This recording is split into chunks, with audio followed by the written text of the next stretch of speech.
Okay, so the first question is, so this one's more about your personal background and involvement with activism. Can you tell me about your first experience with activism and what motivated you to get involved? I think my first experience of activism was feminism and working for places like, well, I volunteered, I suppose, to work for places like Rape Crisis and Women's Aid a bit in Leamington. And that's where I met you, and then Greenham. So then for me it was Greenham. I think, was the... And sort of CND, because that was sort of at the round about the same time, when I was sort of that age where you start thinking. Yeah. So I think it was feminism first. Yeah. I guess it depends how you define it. I think my activism came really when I came over to England. It was always a bit riskier in Northern Ireland, or it felt riskier. I got involved in the anti-apartheid movement, and we did a lot of street theatre. And then, if being involved in the labour movement was active, we did some campaigning for the labour movement. And then straight on after that, I got involved in some of the nurses' strikes. One was a local one where our union rep was suspended, so we all went on a 6-week strike. Well, which year did you come to London? 85. 85, yeah. Yeah. Yeah, that was in the middle of it. It was all quite... What year did you come to London? Post-miners stuff as well, isn't it? Just, yeah. It wasn't until... You came after me, didn't you? Yeah, it wasn't until like 86 or 7, and then I went down to Brighton for a year to do my BBC and came back up. So I came in 83. There was a lot going on. Because 84, 85 there was the miners' strike. But there was also anti-apartheid CND. It was almost a regular march, wasn't it? They were massive. Hundreds of thousands. And we used to go to Greenham for the day. Were you, when I was in Leamington, we used to go? Yeah. I stayed overnight in Greenham once. That was really scary. And cold. And they kept wanting me to lie down in front of big roads. And I said, no, I can't do that. It's too scary. Embrace the Base, that was it, wasn't it? Yeah. So there was a thing called Embrace the Base where absolutely thousands of us turned up. Yes. All over the country arrived on coaches, and the whole US Air Force base, we just all linked arms all around it and embraced the base. I've seen photos of that. Yeah. Photos, isn't it? Yeah, there are photographs, yeah. really good black and white photographs. So that would have been about 81, 82 maybe? I'm really bad with Yeah. What were some of the key issues? So you've mentioned a few that you were protesting, but what were some of the... Just give me a little run through. Well, there was Greenham, there was CND, there was anti-apartheid. So Greenham was anti-nuclear disarmament and CND was nuclear disarmament. Campaign nuclear disarmament. And then there was the miners' strike, obviously, 84, 85. And then Later came the poll tax. there was the Clause 28, which was that 88? That was when I was in Brighton, yeah, so that was 88. 88. And poll tax, there were... The massive poll tax demonstration that resulted in the riot was April 90.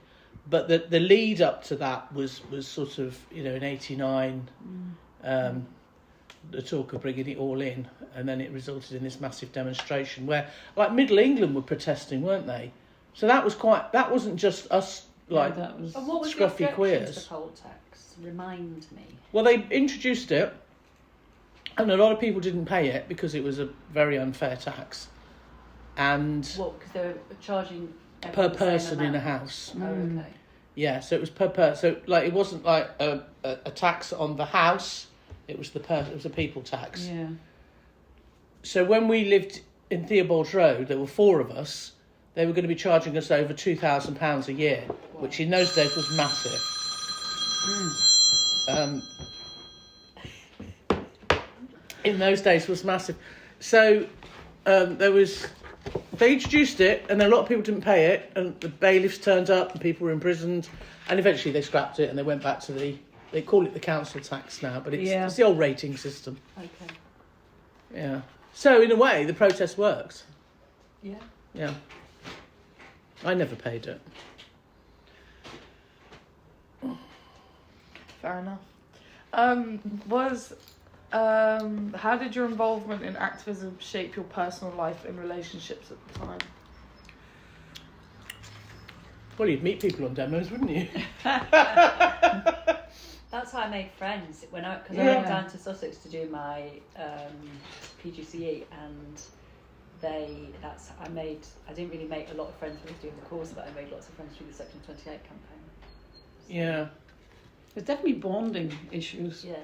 Because you felt really close to the people you were campaigning with. You get to know them over time, and be up late at night making posters and placards and things. So Yeah, definitely. it was fun. So it's not just the protest itself; it's also No, it's the whole No, kind it's of the thing. whole- You're absolutely right. It's the whole thing around it. the culture of it. And then after a demo, it'd be like we'd all go to a pub, or the Lesbian and Gay Centre or something. You'd all end up there, and it just So it was a whole big event. It wasn't just the demonstration. Yeah. Also, And Thatcherism brought that out, didn't she? She got like everybody united in anger, really, and she brought out a lot of. Yeah. Well. Because it was under her Section 28, the poll tax. They weren't exactly in opposition to the apartheid system. No, because I remember when Pip Botha came over to meet her at Chequers, and we all demonstrated down in town, and it was was it 84? I think it was 84, June 84, June the 9th, 84, I do believe actually, and it was the time when Zola Budd was being allowed, South African athlete. White South African athlete was being allowed a British passport, fast-tracked in, because she was going to be running in the Olympics in '84 for Britain, and they wanted a gold medal from her because none of the UK athletes were going to win anything. Let's face it. And so, do you remember they fast-tracked her in? I do remember. And Botha came for talks with Thatcher at Chequers, and we all demonstrated. And I remember going down Piccadilly, and the best chant we came up with was. I was talking about the chants to honour earlier about how we used to make these songs up. It was, what was it? Botha is a racist crud, send him back with Zola Budd. Yeah. So there was a lot of fun happening, kind of quite creative. Yeah. Yeah. Anyway, she didn't win the gold medal. And I suppose it helped formulate your life to some extent, because, like, when I couldn't have ended up as a banker, not that I can do maths, but you know what I mean, I couldn't have ended up in that kind of job having talked about all those important things. So you end up doing a sort of public spirited job, I think. There was Stop the City as well. Do you remember Stop the City? You wouldn't have ended up as a banker if you were on Stop the City, because they're absolutely opposed to it. Yeah, there was another demo of Stop the City. It sort of permeated aspects of life down to the very thing of where you'd shop and what you'd buy. Yes. Protests, because certainly the anti-apartheid process, even who you'd bank with. Yeah, you couldn't bank with Barclays. Everything you decided was a sort of political decision. It was really. how you lived your life, yeah. And you wouldn't eat South African fruit and veg, you wouldn't buy it, boycott it. Yeah, it's true. Yeah. I remember Barclays was big. A lot of people wouldn't bank with Barclays. No. Barclays, And South Shell Africa. too. They did a lot of business with South Africa. But then they took it all out. All that kind of worked. All that boycotting stuff. Yeah. Yeah, It's boycotting was very effective. Stopping Wasn't the it? Amazon stuff might work. Yeah. I'm trying to do it at the moment. Yeah. So moving on to lesbian and gay protest. What did lesbian and gay protest spaces look like and feel like in the 80s? Can you describe the energy, the people, the atmosphere? So let's say Pride or Cause 28 when you went. Or even just a gay club. Well, What's that? Pride was different to Clause 28 because Clause 28 was. We were quite angry about that, weren't we? We were like, they can't introduce them. We've got to stop this. Whereas Pride wasn't a protest. Pride was a celebration. Yeah. You know, Pride was like, this is our day. Maybe the origins were protests, though. But Stonewall. Yeah, with the Gay Liberation Front. Yeah, absolutely. The origins roots were- of it. Yeah. I think with confidence in the Pink Pound, it became a bigger celebration. Yeah.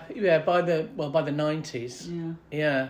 Although I do remember saying to somebody who was annoying me at work that going out dancing as a lesbian was a political act.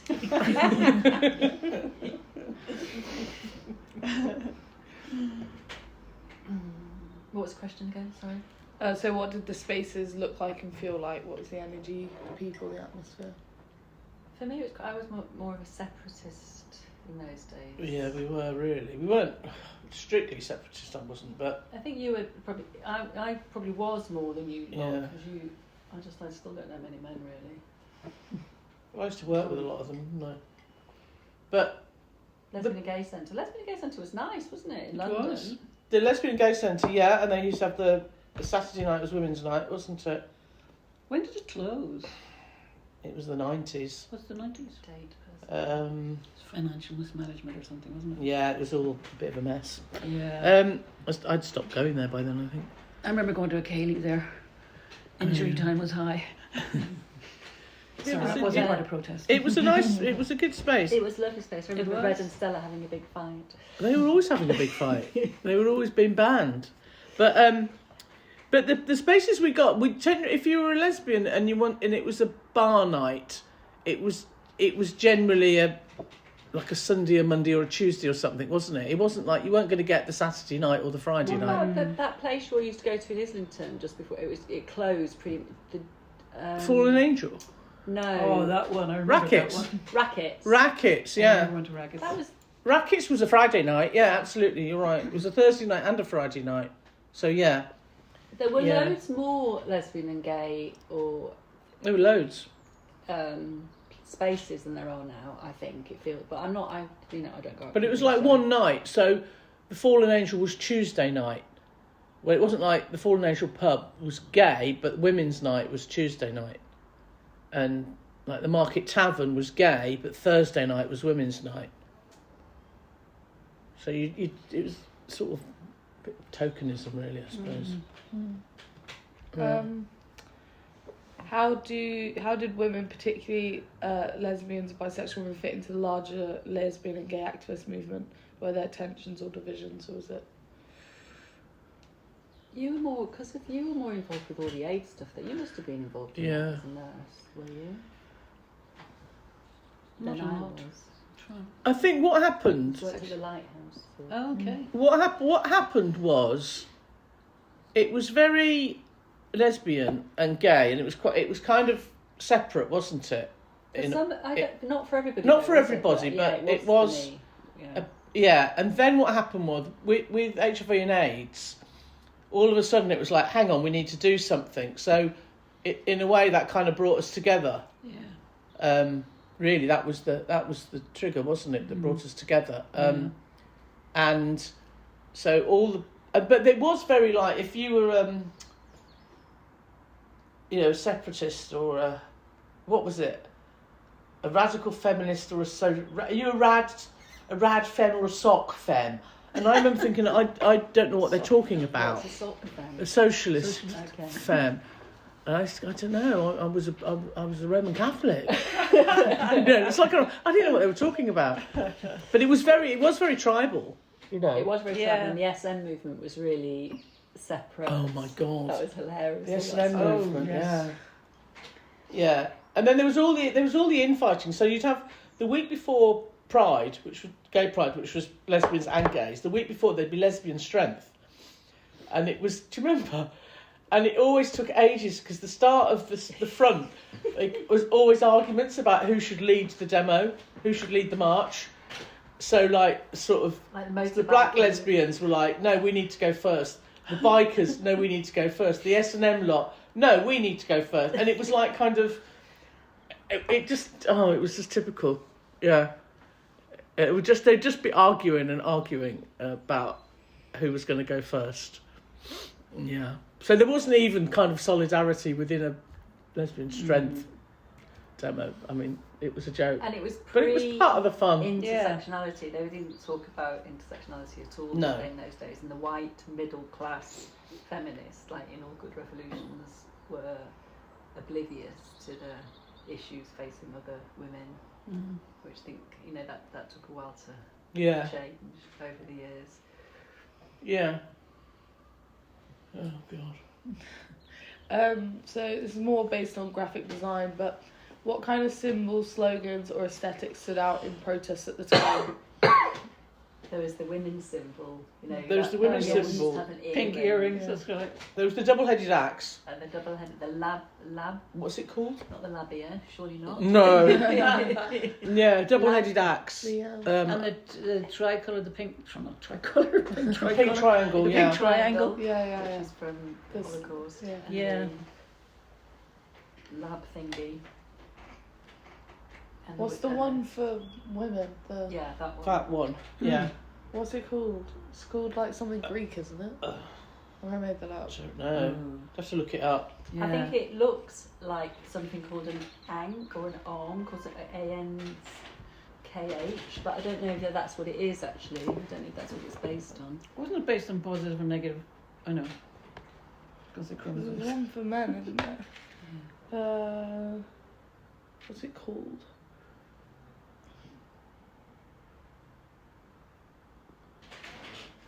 Oh, yeah, here you go. I don't. What's it called? The gender symbol is a pictogram. Venus. That's what it says it is. It's called the Venus symbol. Okay. Oh, yeah. Oh, yeah, Mars, Venus, and Mercury. For male, female, and hermaphrodite. Hermaphrodite. I didn't realise that. Oh, That's there you go. Anyway, yeah. So is there any what slogans or chants are remembered? Do you guys remember? I'm here, I'm queer, and I'm not going Yeah, shopping. we're here, we're That queer, was we're not the system. going I'm not shopping. Sexual indulgence. They Yeah. were so funny. And 2468, is your boyfriend really straight? 3579, don't worry, neither's mine. and equally 2468, is your girlfriend really straight? 3579, don't worry, neither's mine. We used to, because they used to line the streets. The straights would line the streets. Yeah, And- it felt much more threatening in the early. It wasn't celebrations. Yeah. No, not at all. And so we just used to taunt them with these chants, and the police would be standing there, and the gay men would go right up to their faces, going, 2468, is that copper really straight? Because there were gay coppers that they would it was. Yeah. That were the cop. They were seen as traitors, really, weren't they? Because they'd be raiding Gays the Word and the Obscene Publications Act and all that, weren't they, regularly? But yeah, so chants. Or She'll be things coming that with a were- woman when she comes, Oh yes. singing "I will if you will, so will I." We're revealing a bit too much here. Then what else did we used to sing? Or things that were written on banners, Ooh. Well, you know Like who good little got loads of lining ones. photos? I'll show you. Lee Harrison, there's no comparison, took a whole load of photos, and I've got is that her them. full name? Lee Harrison. No, she's called Lee Harrison. Legally. That is her legal name. Hasn't Paros got pictures in her toilet? I mean, Paris is much younger than us. She wasn't around in the 80s. She's probably still at I think school. she has got some photos in her loo. though. I'll show you Lee's photos. You'll like those. We're all in them as well along the way. Yeah. And then there were two. There was one publication. There was Capital Gay, and then in the was it late 80s or was it early 90s? Pink Paper came out, Pink paper. and there were photographers like Gordon Rainsford, who was always photographing all the demos and stuff. Take a look, and his photos were always. He's got photos in the exhibition at Tate Britain actually. Yeah, he's a nice guy. We met him a few times. What you're asking, symbols? Like symbols or slogans that you can remember. Obviously, there's probably loads from Google, but just personal ones that made you chuckle or made you think, oh, that's quite cleverly written. They put their whole brain into that. I'm asking you guys to think back like 40 Yeah. years. I think Bota is a racist crud. Send him back with Zola Bird. That's a good one. Is that up there? I'm not going shopping. That was my favourite one. Yeah. So what else? We'd have to think. There were, weren't there? Memory's not really, one of my strengths. They were all those I'd have to kinds check of the photos. Greenham songs. Do you remember the Greenham songs? Oh my god, they were all too. They were all a bit. They were about, We are women. We Yeah, can we are stop strong. this.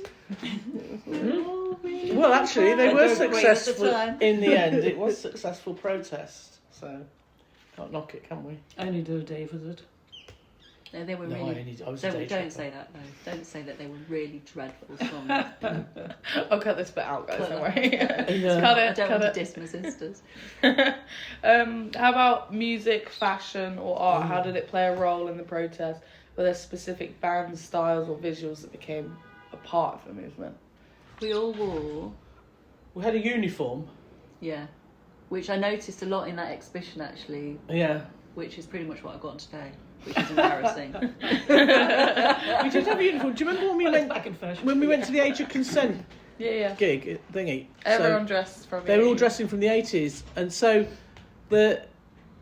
basically we all had the same haircut, and we had a white t-shirt, a black leather jacket, some 501s, and some Doc Martens. Or you might have a black t-shirt, but basically that was pretty much Pretty it, much wasn't it? wasn't it? I have to admit I didn't have Doc Martens and I didn't have a leather jacket. Were you a lesbian? Definitely. I remember thinking I had to have short hair. I couldn't be a lesbian if I had long hair. Really? I remember that, which isn't true, of course. So is there like but- genres? You know how you were saying they were like everyone would argue at the front of the women's march. Would Well, it what be like happened- different genres? Of What happened was fashion? we all had short hair, and Different tribes. you weren't allowed to, or you felt you weren't allowed to have long hair, weren't you? And then what happened was, then I got sick of that, so I started to grow my hair. And there used to be this program called Out on Tuesday, which was a gay program on Channel 4 in the early 90s. It was on Tuesday. It's called Out on Tuesday. And they contacted me because they heard that I was growing my hair. And I was interviewed on television. I was on this program, No way. and they asked me why was I growing my hair, and it was like this kind of really bizarre It's slightly homophobic. but- kind of like what yeah, but at the same time, so I did grow my hair, and then I had long hair in the 90s, and then what happened was this whole sort of lipstick lesbian thing took off, didn't it? Yes. I wasn't a lipstick lesbian, but but people were then not necessarily having the short hair by the 90s. So you saying that you set off that trend? Oh, well, yeah, I started that trend. and now what you've got is you've got like the Lionesses, the football team, that you've got to have the blonde ponytail. Yeah. So it's almost gone the other way. You don't have the short back and sides now, you've got to have the blonde ponytail. But yeah. Progress. But there were different styles. There was a kind of earthy, Mother Earthy type Yeah. style, and then there was a kind of very, very leather, Yeah. SEME. Yeah. Do you remember Pushing the Mm-hmm. red stilettos? You know, in leather The Pointy skirts, Bra and Brigade. so- Yeah. That they used to call them the And Pointy then Bra the Brigade. cool people like me and Sarah. Yeah. And Just casual, keeping it cash. Keeping it we've casual. probably got some photos somewhere. Well, we will have. But then there was so it was like it was a bit tribal, wasn't it? Even within lesbians, because there was still the sort of Earth Mother Greenham type leather, wasn't there? That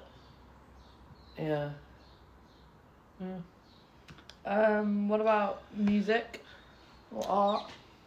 That became part of music. Oh well, music was quite interesting, wasn't it? Because sometimes I didn't like the music. Like I never liked Joan Armatrading, and that always felt like a huge betrayal. That and the growing your hair. Oh, I know, I was a rebel, We're wasn't I? We're a rebel. I loved Joan Armatrading Yeah. until I saw her at the Cambridge Folk Festival. Do you remember that? Oh, did you see her Cambridge Folk? Yeah, we were there, weren't we? Yeah, no, was it's there. just boring. She was a Yeah. bit- She was yeah. on her own with the electric guitar. Yeah. Yeah, she was. Yeah. The music was well. You see, then what happened was the music, the early 80s. So that would be Rackets, and that music would be Ain't nobody And then Loves me better. and then Over Goes a bit and disco. over again. and Silly Games. That was always a club classic. And Move Closer. Phyllis Nelson. Oh, I It was always loved played that. at the end when everyone was trying to get off with everybody just before the punch up. Yes, Yeah. I do remember that. Yeah. So there was that. But then what happened was with the. Oh, when we used to go to what? The one in Holborn. What was that? I don't remember. Holborn. We lived in Holborn. Yeah, there was. It was near Farringdon. Oh, it wasn't the Latin American. The Lesbian Gay Centre. No, it was a club. I used to go with. Oh, China Roberts. Turnmills. Yes. Oh, that was gosh. 90s, yeah. So then Oh, what was that happened was 90s? Oh, the sorry. scene changed and the drug scene that's all right. changed. And so in the sort of 88, and sort of ecstasy exploded onto the scene and the music changed. And also by then, because HIV and AIDS had become more prevalent with it, and basically sort of lesbians were becoming more involved with that, gay men with AIDS type of thing, that it just all merged a bit more. And then the music scene became more like Bronski Beat, Communards and all that. That was both lesbian and gay, wasn't Was that it? the 90s? Do you know what I mean? Well, it was late 80s, wasn't it? And then, I don't know. Jimmy Summer Foster. yeah. Yeah. Well, Bronski Beat were early 80s, but then they merged into the Communards, so that kind of club scene changed, didn't it? Because the music changed. The ecstasy music stuff, yeah, I couldn't stand it. The house music. Then there was that Christy Moore song. Christy Moore. Yes, it was Christy Moore. Christy Moore. Yeah. For lesbians.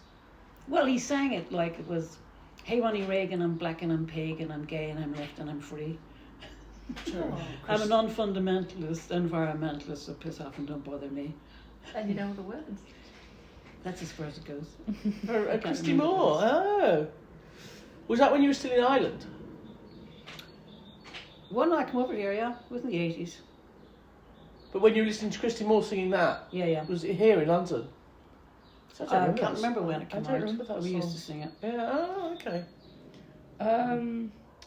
So this goes on to challenges and resistance. So what kind of opposition did you face, both from the government and from society? Just in any. Opposition. Do you mean personally or? Yeah, I can be personal. Well, there were laws against us. Yeah. I mean, for gay men, the age of consent was 21, and for heterosexuals, it was 16. Didn't they? They lowered it to 18 Yeah. in the early 90s, but it didn't get equalised until later on. Can't remember the date. Yeah, and now it's still, and now then you had civil partnerships, and now you've got gay marriage. So it's been a long road, but certainly in the 80s, because homosexuality, there were never any laws against lesbians because Queen Victoria So it didn't didn't think they existed, so we were not legislated against. Do you remember that woman? Sorry, side note. So my other Wendy used to live in Uppingham, out of London. It's a tiny place, and my Darcy and my sister, were on a walk with the dog, and they ran into this woman just in a random field, and they got talking, just general chit chat, and then she came out with mum being gay, like it came up in conversation, like, oh yeah, my fiance Heather's at home, blah, blah. And then she just went, well, you're a lesbian. I didn't think they existed. That was like some sort of folklore. And I was like, That's right, even for in you. 2022 or whatever it was, 2019 or Yeah. something, Oh 2020, It was, that there were still people in the Yeah. wilderness and the outer Midlands who don't think lesbians are a real thing. Anyway, sorry, back to But the no, story. well, because for men it was decriminalised in '67, wasn't it? And then there was only about 15 years of hedonism before HIV kicked in. So it was seen as a backlash against, shouldn't have decriminalised it. Look what now happens. So which was all nonsense. But So it was, the kind of religious laws. right could justify their Yeah. actions. so it's like laws go hand in hand with like social, the way society. But also the So- Clause 28, which became Section 28, was the first piece of legislation that included lesbians. and that's why we were Also- because up until then that was when the Queen Victoria thing. Yeah. So it's the first time we were actually going to be legislated against and criminalised type of thing. So it was very important that we So when I remember when I tested that very one. first started teaching, and I was putting, Jenny's got 2 mums books in the classroom, and I was I worked in a school where they didn't mind, but you weren't supposed to be doing that. So that would be 89, 90, those kind of times. Well, that's what they were trying to get rid of people like you. I know. And look at America now, it's coming Yeah. full swing. Yeah, well, that's the problem. But struggles, I don't know. You just, you got homophobia, Yeah. or what's got kind of shouted out of a pub, but I never got beaten up or anything, luckily. I've got hit a couple of times. That's just because you're gobby then. Someone's got to be. But I remember Zed and Monica getting beaten up and put in the back of a police van and things like that, Oh, just God. because they'd annoyed the police, just because they were women Yeah. Yeah, it wasn't. It wasn't a safe time, was it? No. There was an edge to it. There was a sort of, we could. This could all go wrong. We could get arrested or whatever, or I tell you what's picked on. interesting to read as well is that there's a poet that knows Juliet. She's kind of describes herself as a butch lesbian, and she's a poet. She lives up north somewhere. I'll find the book, and she's written this long poem called Clunto, and it's all about being a butch lesbian. And I think that's really interesting. And I was kind of a bit oblivious to all that about what a kind of violent world, very male presenting lesbians lived in, and that would definitely have been in the 80s, wouldn't it? Yeah. I'll find you a thing for it. So that kind of leads on to what you were saying about did you ever feel unsafe at protests, and how did you and others handle risks like police brutality or public backlash? Well, we hid. With the poll tax riots, we ran away. We didn't get involved in those. I think we. I'm going to completely admit this now, fess up, that yes, I was on all the demonstrations, but the second there was a sniff of trouble, you'd get out of there because you knew it Yours is only going to end bad. yeah, it would end badly. Because also they were not particularly with say gay demonstrations, but with straight ones or mixed, whatever you want to call it. Because there were factions in there that just wanted to punch up. They just wanted to fight, didn't they? Like, so the poll tax was always going to end up in a riot. That was predictable, that big one that kicked off. Yeah, and sometimes, some of the other demos would end up. I'm trying to think of one. Depend on your personality though as well, wouldn't it? I absolutely avoid all trouble at all costs. Yeah, but, yeah. there are those who go and chuck stuff. But the miners' strike was there were massive battles with the police, but I think there was a faction within that were protesting with the miners that they just wanted to punch up, Or they could have been on the other side easily. Yes, And infiltrated it was by just the other side. just like I Set can up. think of someone who fits that, but it would just be I can go and get my punch up this way. Yeah. But that was more. That wasn't gay demos. Yeah. That was straight mixed. We used to go to, years ago in the day we used to go to a Catholic church down in Soho, Oh yeah. go to gay mass with some of my friends, which was an event. And there'd be people outside us protesting every time we went. Be singing Really? hymns, yeah. They'd leave leaflets about how homosexuality was, against God's wish, etc. They'd put it all over the seating as you go in. Really? Yeah, So And it's still just you like- went. we did. Was there like little micro things that happened just on a daily basis? Yeah, but you became quite thick-skinned to them, You didn't don't you? even. It's like normal. What used to amaze me was that people wouldn't know you were a lesbian. That always surprised me. Like you'd be covered in Yeah. you had your short hair and your Doc Martens and people wouldn't know you were a lesbian. So there was a kind of sort You of had your uniform on. yeah, exactly.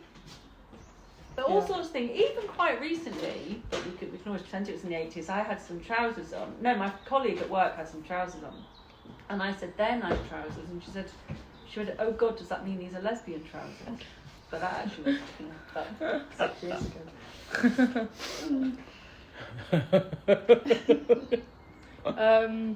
How did the media portray lesbian and gay activists in the 80s? Was there a sense of being misrepresented or a false narrative? How were we represented? Well, Well, lesbians were always like man Yeah. haters or too ugly to get a boyfriend. hairy man haters. Yeah. Dungaree wearing. Yeah. I love a pair of dungarees. I still really. I You can sometimes have look them. at them longingly. Yeah, I think yeah, sort of hairy man haters. Yeah, and the only reason we were having relationships with women was because we couldn't have relationships with them. That was constant. Which is why there was a great need for lesbian-only spaces to feel Yeah. safe in, and the Lesbian and Gay Centre was Yeah. part of that. And there were actually, there may still be, I don't know, I'm not kind of out there now, but there were a whole load of gay men that didn't like lesbians, and they used to call us all sorts of names. Yeah, So they I won't were, but I repeat, guess that but- worked both ways. Maybe, but there was like they were sexist, weren't they? Whereas we were just didn't like them. Were there any moments where you felt disillusioned or hopeless about a movement? Doesn't have to be the lesbian and gay. And how did you push through those? Let's say if you were protesting Clause 28 or Green and Coronum, and you were just thinking, oh, defeated by it. Was there, as an activist, were you what? But the miners' Brought you strike, around. definitely, because that was That was a just losing that was battle. going one way, yeah. So that was very sad because you were protesting it, weren't you? But you just knew it was a losing battle, and you were hanging on. But Elspeth's coming down later, and she'll be far more vocal on because she was far more involved in the miners' strike. But trying to think, anything we went on that. I mean, all the I think the apartheid activism stuff gave you was- hope, didn't it? Because you were Yeah. with people who you knew were thinking the same, were protesting Yeah. about the same thing, and so Yeah. that united Yeah, sense of thing give you hope. yeah. So it makes you think you're doing something to change things. And you're not on your own. Yeah. There's a whole load of you. Yeah. Yeah. Yeah. So this is more about personal stories and the impact. Do you remember a protest or moment that was particularly emotional or transformative for you, or just funny story, or just something about? Because I want to try and create like an illustration of some sort about a story or a few stories. So if you've got any, much helpful. Also, I could make it up, but that feels a bit dishonest. I'm gonna cut that out.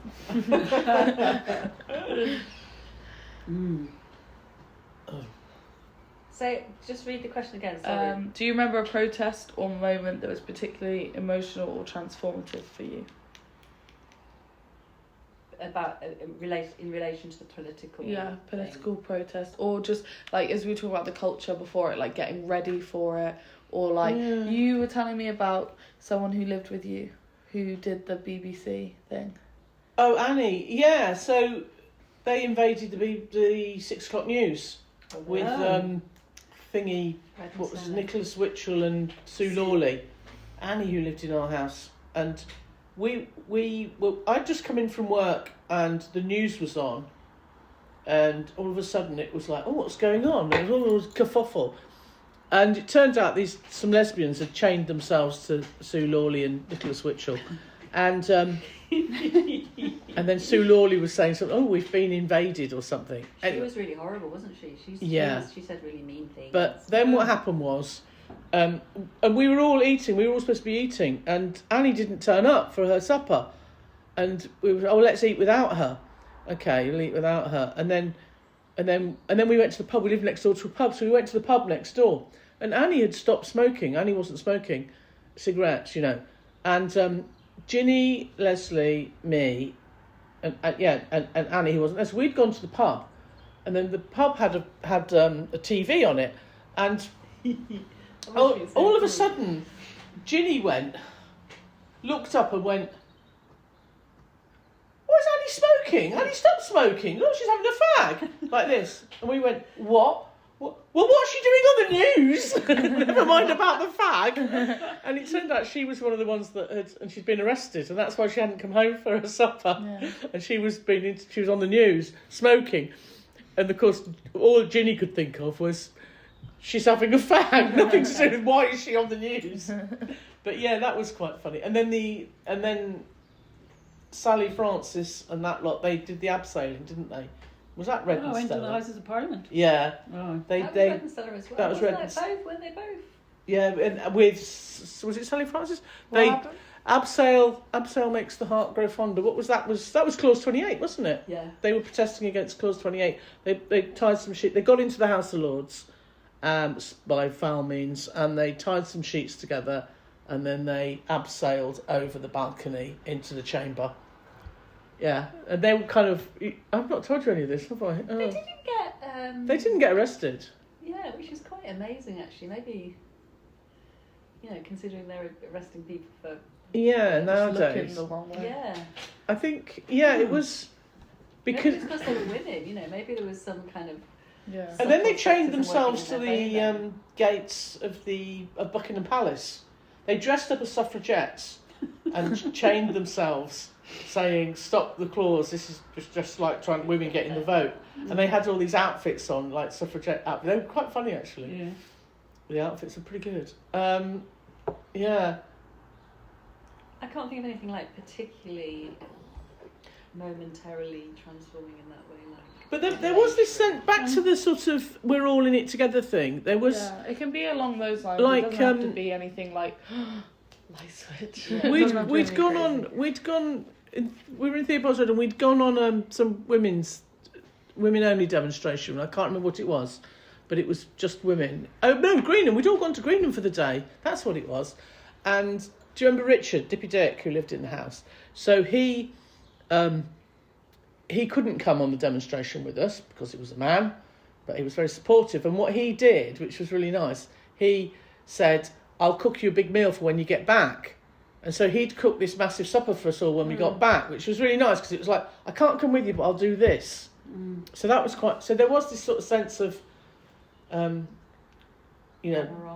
yeah, definitely. That was good. Yeah, it was him supporting us. I remember, well, this is more to do with the nurses' strike. I think I told you about this. We were protesting at the gate of the hospital, and all these journalists came up from the Guardian and all the big papers, right? And a couple of weeks later, my friend Babs and I came up to Brixton. We were going to the fridge. We were coming out of the tube station, and the billboards were covered with our photographs, leaning on a placard saying "No to privatisation." Oh And yeah. had really grumpy faces on, because God, it's getting cold now. Yeah. So we thought, 15 minutes of fame. Fantastic. Yeah. Fantastic. There's a really good side note. There's a really good. It was in New York, I think. Really good protest art when I was doing my research, and it was a gay artist. I can't remember his name, but he took a photo of his bed at home that him and his partner shared, and his partner passed away from AIDS, and it had nothing else on it. It was just a picture of the bed, and he put it up all over New York or some. It was a big city, and it was just that in itself. It's like it was. I don't know. That just like the idea of that. I don't know. And it was just like, it was just something so that everyone, most people share in common, having a bed to come home to with the one you love. And it was just, like, it was kind of like humanising and levelling it out a bit. So, yeah, that just reminded me of that because of the billboard thing. But, I loved all those feminist, altering billboards. That you've seen those. Oh yeah. love Yes, all those. what did you call them? The Hackney. There was a name for them. Do you remember we went round changing the billboards? I can't remember. I used to Like- graffiti with Janet on her motorbike. So Janet would be on the front of the motorbike. Get away, driver. I'd be on the back with the spray can under my leather jacket, and then we'd stop and I'd get off and spray a poster and then jump on the back of the bike. And then the next day, in daytime, this was at night, she'd go back and photograph it. Ah, the guerrilla artists. Yeah, we did a few of those. Got the photos somewhere, and that was quite funny. No, what else was there? There was I've forgotten. I was going to say something else. What were you just saying, Jane? Just the posters. Oh yeah, the posters. Like if This lady. if this lady. Look those up. I'll show you afterwards. What was it? Yeah, it was if this lady was a car, she'd run you over. What was it? No, what was that? If this car was a woman, she'd have sexy tights or something. Or something. Sort of stockings. And it was like, this woman was a car, She'd be a fur coat or something. Drive over you. Yeah. Yeah, something. She'd run you over. But there were in the exhibition at the Tate a couple of years ago, the revolting women one. Yeah. They were in there, weren't they? Yeah. Those ones. Did you go to that exhibition? That was really good. Those posters from the 80s. Yeah, there was some really good. There were some really clever people subverting the posters. What was that woman called? Oh, what was her name? The artist who used to do a lot of it. Not Barbara Kruger. No. She did the No. Your She did a lot Body of- is a Battlefield or Yes. something like that. Yeah, I she can't did. remember her name. It'll come to me. She did a lot of feminist art. Yeah. Yeah, I can't remember her name, but she did a lot of graffitiing stuff and then turning it into postcards. It'll come to me. What I do notice when I go around the 80s exhibition or when I went around that thing at the Whitechapel is like it's all the same fights. That's depressing Yes. about it's all. It's just it is literally. I mean, I suppose the women's movement's moved on, hasn't it? You know, there's, looking at some of the stuff from the 80s exhibition, like we don't live in such a blatantly sexist world that we used to. But all just in relation to class and money and racism, Yes. it just feels. That's all still there, isn't it? The themes. It's just I gone think a bit the gay- underground. the gay, It's a bit um, more hidden. Yeah.